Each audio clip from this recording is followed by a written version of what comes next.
Bharatiya Janata party की नेता लुधियाना से चुनाव हार गए। पंजाब से आते हैं रणदीप सिंह बिट्टू को आपने सुना, मंत्री ये बनाए जा रहे हैं और यकीनन पंजाब में अब इनकी जिम्मेदारी होगी बीजेपी की जड़ों को वहां पर मजबूत करने की। जहां पर कांग्रेस पार्टी लोकसभा में तो आम आदमी पार्टी विधानसभा में अपने दबदबे को कायम किए हुए है। फिलहाल बड़ी खबर आपको दे दें, सहयोगी दलों में से 12 लोगों को मंत्री बनाया जा रहा है।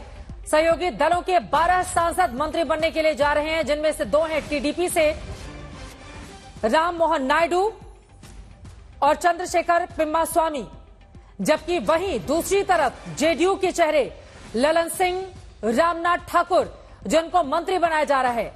अनुप्रिया पटेल उत्तर प्रदेश के मिर्जापुर से आती हैं, अकेले जीती हैं। आरएलडी के जयंत चौधरी 2 सांसदों के साथ जीते हैं। चिराग पासवान 5 सांसदों के साथ जीते हैं।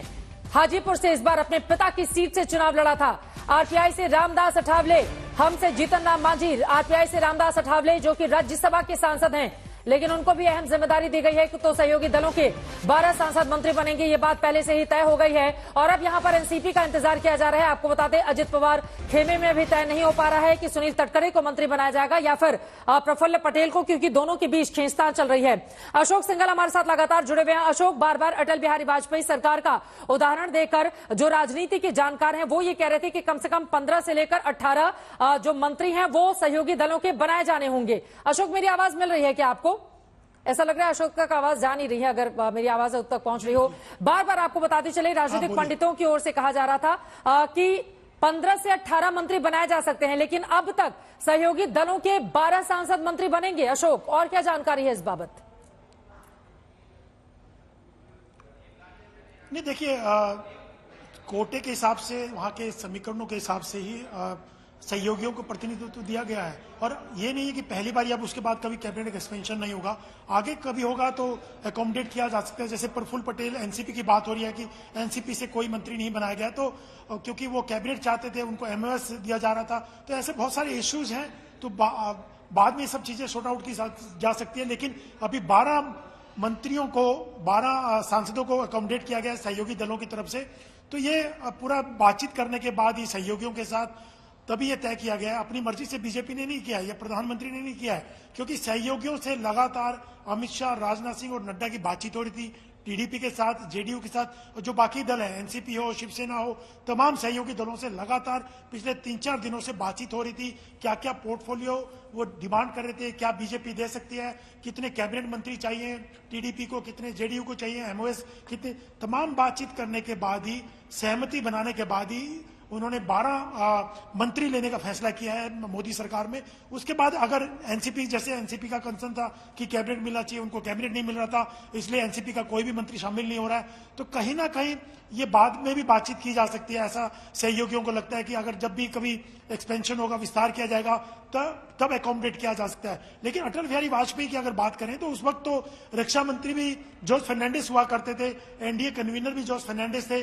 तो इस बार लगता नहीं है कि जो 4 अहम पोर्टफोलियो हैं जो रायसीना हिल पे मौजूद हैं, साउथ ब्लॉक, नॉर्थ ब्लॉक में, चाहे वो विदेश मंत्रालय है, वित्त मंत्रालय है, डिफेंस और होम है, इन चारों में से कोई भी मंत्रालय अपने सहयोगियों को बीजेपी देगी, ये नहीं लगता है, क्योंकि बीजेपी अपने पास रखना चाहती है। चारों अहम मंत्रालय हैं। लेकिन वाजपेयी गवर्नमेंट की बात की जाए तो उस वक्त जॉर्ज फर्नांडिस के पास रक्षा मंत्रालय हुआ करता था। लेकिन तब की स्थितियों में, अब की स्थितियों में फर्क है। अब प्रधानमंत्री मोदी या अमित शाह, नड्डा, इन लोगों ने बातचीत करने के बाद ही सहयोगियों को इतनी संख्या उनकी सरकार में रखने के लिए सहमति की है। लेकिन ये अजित पवार गुट में सुनील तटकरे को लेकर, प्रफुल्ल पटेल को लेकर लगातार सवाल खड़े किए जा रहे हैं। मैं फौरन लौट रही हूं आपके पास। ये चेहरे हमारे दर्शक इस वक्त देख रहे हैं, यही वो मंत्री बनाए जाएंगे। अगले 5 सालों तक इस देश की जिम्मेदारी इन्हीं के कंधों पर रहेगी। यही नीति नियंता है जो निर्धारित करेंगे 140 करोड़ के हिंदुस्तान में उनका भाग्य किस तरह से ये बदलते हैं, किस तरह से तेज गति से विकास के कामकाज करते हैं, गरीबों के लिए क्या क्या योजनाएं बनाई जाती हैं। यही वो तमाम चेहरे हैं जो आप भी गौर से देख लें, जो अगले 5 सालों तक आपके भविष्य का फैसला लेते हुए दिखाई देंगे।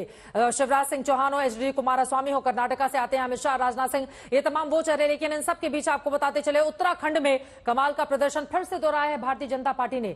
अजय टम्टा, उनकी ओर से क्या कुछ कहा गया है? पहले भी वो मंत्री रहे हैं, इस बार भी उम्मीदें हैं, वो दिखाई दिए थे इस बैठक में। उनसे बातचीत की है हमारे संवाददाता ने, सुनिए।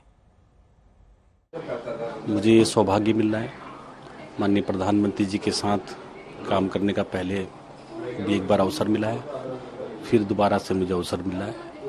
इसके लिए मैं भारतीय जनता पार्टी का अपने कॉन्स्टिट्यूंसी के सभी मतदाताओं का और माननीय प्रधानमंत्री जी का बहुत धन्यवाद देता हूँ कि जो 10 वर्षों से काम चल रहे हैं उन कार्यों को और तेज गति देने में मैं अपना जितना भी दिन रात है मेहनत करके उस काम को पूरा करूँगा।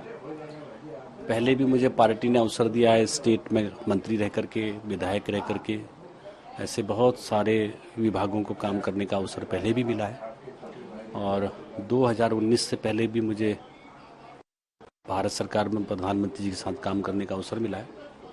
तो मैं समझता हूँ जो भी काम मुझे मिलेगा उस काम को पूरी ताकत के साथ आगे बढ़ाने में अपना योगदान दूंगा। अपोजिशन के किसी भी चीज़ों के बारे में मुझे बोलने का कोई भी ऐसा औचित्य लगता नहीं है और हम हमारे दल में, हमारी पार्टी में, हमारे सहयोगी दल, माननीय प्रधानमंत्री जी जिस प्रकार से काम कर रहे हैं, सब बहुत ही मन के साथ, ईमानदारी के साथ काम को लगातार आगे करते रहेंगे।